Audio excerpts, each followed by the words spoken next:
NNTV Telugu news కి స్వాగతం. నూతన జిల్లాలో ఆవిర్భవించిన తర్వాత కొత్తగా ఏర్పడిన తూర్పుగోదావరి జిల్లాకు మొట్టమొదటి కలెక్టర్ గా వచ్చిన మాధవిలత ఒక జిల్లా అడ్మినిస్ట్రేటివ్ అధికారిగా మెజిస్ట్రేట్ కాకుండా వైఎస్ఆర్ కాంగ్రెస్ పార్టీ కార్యకర్తగా పనిచేశారని స్వతంత్ర జనతా పార్టీ రిపబ్లిక్ ఆంధ్రప్రదేశ్ రాష్ట్ర అధ్యక్షులు బర్రె ఆనంద్ కుమార్ ఆరోపించారు. జిల్లా మొత్తం అవినీతి అక్రమాలకు తోడుగా నిలుస్తూ కొండలు, మెట్టలు, చెరువుల్లో మట్టి, ఇసుక వంటి సహజ సంపదను దోచిపెట్టడమే కాకుండా ప్రభుత్వ భూములను చాలా వరకు అన్యక్రాంతం చేసేశారని మండిపడ్డారు. బుధవారం రాజమండ్రి ప్రెస్ క్లబ్ లో జరిగిన మీడియా సమావేశంలో ఆయన మాట్లాడుతూ నూతనంగా ప్రభుత్వం బాధ్యతలు చేపట్టిన తర్వాత ముఖ్యమంత్రి చంద్రబాబు అవినీతి అధికారులపై ఫిర్యాదు చేస్తే చర్యలు తీసుకుంటామని ప్రకటించడం జరిగిందన్నారు. దీని దృష్టిలో పెట్టుకుని జిల్లాలో కలెక్టర్ గా పనిచేసిన మాధవిలత చేసిన అవినీతి అక్రమాలపై ఆయనకు ఫిర్యాదు చేస్తున్నట్లుగా తెలిపారు. స్వతంత్ర జనతా పార్టీ రిపబ్లిక్ అధ్యక్షుడిని. ఈరోజు ఈ ప్రెస్ మీట్ ఏర్పాటు చేయడానికి గల కారణం ఏంటంటే, గోదావరి జిల్లా తూర్పుగోదావరి జిల్లా నూతనంగా ఏర్పాటైన తర్వాత మొట్టమొదటి జిల్లా కలెక్టర్గా వచ్చినటువంటి మాధవిలత గారు చేసినటువంటి అవినీతి అక్రమాలపై సమగ్ర విచారణ జరిపించాలి, విచారణ కమిటీని ఏర్పాటు చేయాలని చెప్పి ప్రభుత్వాన్ని కోరుతున్నాం.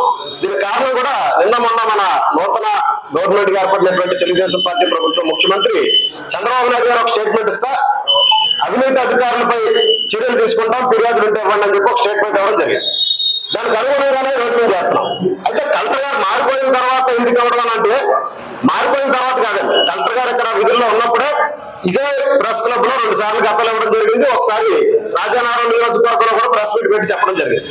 దీంట్లో ఈ రోజు మీకు ఇచ్చినటువంటి ప్రెస్ నోట్ లో ఒక 5 అంశాల గురించి ఉదాహరణ చెప్తే చేశాను. అంటే మొత్తం అంతా రాస్తే పుస్తకం అయిపోద్ది కాబట్టి అంత రాయలేక ప్రెస్ నోట్ కాబట్టి కొన్ని అంశాలను ఒక 5 అంశాలు ఉదాహరణగా చేయడం జరిగింది. దీంట్లో ఒక అంశం, రాజానగరం మండలం శ్రీకృష్ణపట్నం గ్రామంలో దాదాపు 89 ఎకరాలు సీలింగ్ భూములు ఉన్నాయి. అవి పేదలకు పంచవాలని చెప్పి సాక్షాత్తు సర్వోన్నత న్యాయస్థానం సుప్రీంకోర్టు ఒక తీర్పు ఇచ్చింది. అది పేదలకు ఇవ్వాల్సిందని. ఆ తీర్పు ఇచ్చినటువంటి దాంట్లో ఆ భూములకు సంబంధించి అవి సుప్రీంకోర్టు తీర్పు ఇచ్చింది. ఇంచుమించు 80 ఎకరాల భూములు ఒక ప్రైవేట్ వ్యక్తి చేతిలో ఉండిపోయింది.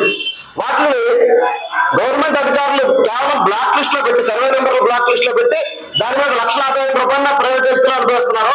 ఇదిలా బ్లాక్ లిస్ట్ లో పెట్టే సుదిలేయడం కాదు, ఆ భూములు గవర్నమెంట్ టేక్ ఓవర్ చేసుకొని అది పేదల నిరుపేదలైన జీవనాధారం కావాల్సిన వాళ్ళు ఎవరైతే ఉన్నారో వాళ్ళకి పంచిపెట్టేవాళ్ళని అని చెప్పి ఆ సుప్రీంకోర్టు ఇచ్చిన జడ్జిమెంట్ దగ్గర నుంచి గతంలో వచ్చిన ఇవన్నీ కూడా మొత్తం తీసుకెళ్ళి ఒక పెద్ద ఫైల్ తయారు చేసి జిల్లా కలెక్టర్ గారు గ్రీవెన్స్ కి ఆ గ్రామస్తులందరితో కలిసి తీసుకెళ్ళి ఇచ్చారు.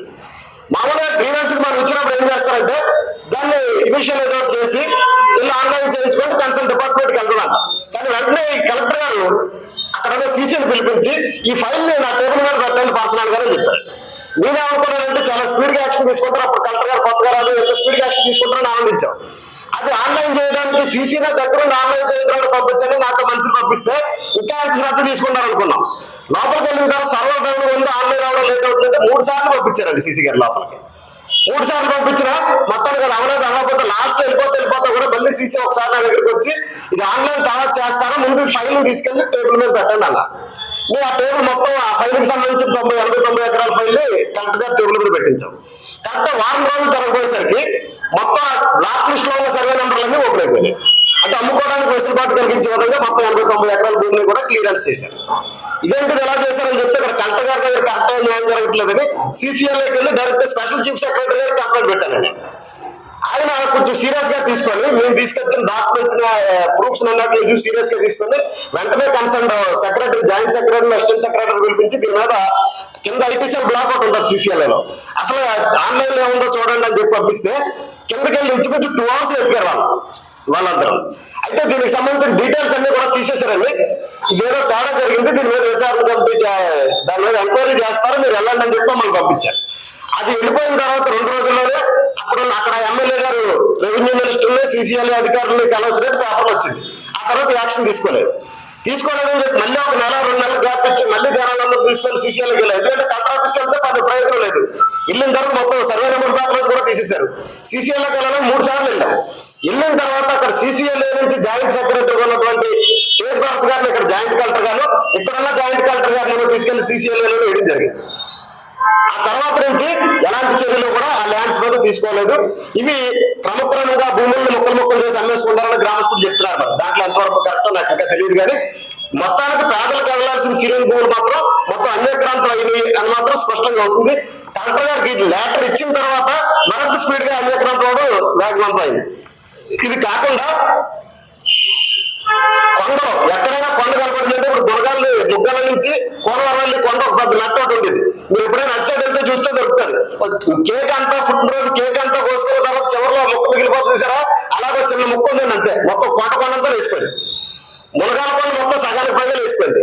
కాటవరం కొండ 3 అంతులకు పైగా వేసిపోయింది. నల్గొండ కొండ సగానికి పైగా వేసిపోయింది. కొండల గుట్ల మట్టలు అన్ని తవ్వేస్తే హైకోర్టుకి వెళ్ళి నేను హైకోర్టు నుంచి స్టే తీసుకొచ్చాను. హైకోర్టుకి వెళ్ళి ఆర్డర్ తెచ్చిన తర్వాత కూడా ఎక్కడ ఆగలేదు. కలెక్టర్ గారికి గ్రీవెన్సెల్ లో కంప్లైంట్ పెట్టాను చాలా సార్లు, అయినా చర్యలు తీసుకోలేదు. నేను పెట్టడం అలా ఉంటే మన పత్రికా మీడియా రంగం వల్ల శీర్షికలు వేశారు చాలా అట్లా, కానీ ఎక్కడా కూడా ఎలాంటి భయం లేదండి. అంతకుముందు కూడా ఇలాంటి తోలకాలంగా జరిగి కానీ అర్ధరాత్రులు 11-12 గంటల మొదలెట్టి తెల్లవారు 2-3 గంటల దాకా చేసుకొని ఆపేసేవారు. కానీ పొగలు రాత్రులు తేడా లేకుండా కొండలో గుట్టలు మెట్టలు అనేది అన్ని తగ్గకుండా పోయారు. ఇంకా చెరువుల సంగతి వస్తే ఇదిగో వీళ్ళ మీ మామగారు మీ నాన్నగారు అండి చనిపోయింది. చెరువులో కూడా పడిపోయి చనిపోయారు. ఎలా చనిపోయారంటే లోతు అనేది ఎలా తీయాలి, 0.6 మీటర్స్ వరకు తీయాలండి చెరువులో. అంతకు మించి ఒకవేళ తీసినట్టయితే మట్టిని బండల స్ట్రెంగ్ కోసం చేయించాలి.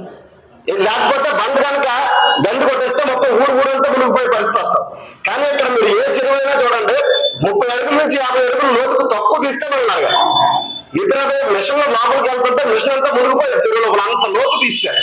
ఇప్పుడు ఏమైనా పొరపాటు వరదలు ఎక్కువైనాయి అంటే ఊర్లు కొట్టుపోయే పరిస్థితి.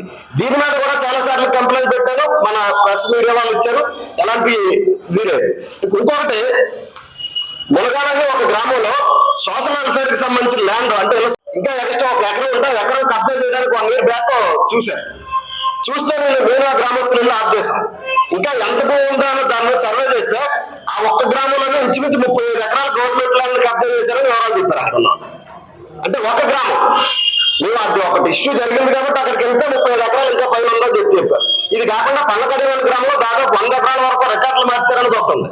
ఇళ్ల స్థలాల కోసం భూసేకరణ అన్న ఒక పాయింట్, రెండోది సమగ్ర భూసేకరణ అనేది ఇంకో పాయింట్. ఈ 2 పాయింట్లు ఆధారం చేసుకుని కొన్ని 100,000 ఎకరాల భూములు రికార్డులు మార్చేశారన్నది వాస్తవం.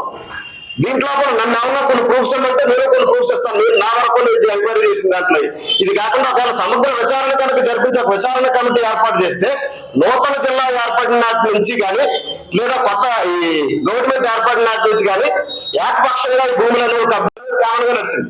కానీ ఎలాంటి భయం లేకుండా వ్యవస్థ మీద కానీ చట్టాల మీద కానీ ఎలాంటి భయం లేకుండా ఏకపక్షంగా అత్యంత దారుణంగా అవినీతి అక్రమాలు చేసిన కలెక్టర్ గారు ఎవరైనా ఉన్నారంటే మాధవనాథ్ గారి పేరు చెప్పుకోవచ్చు.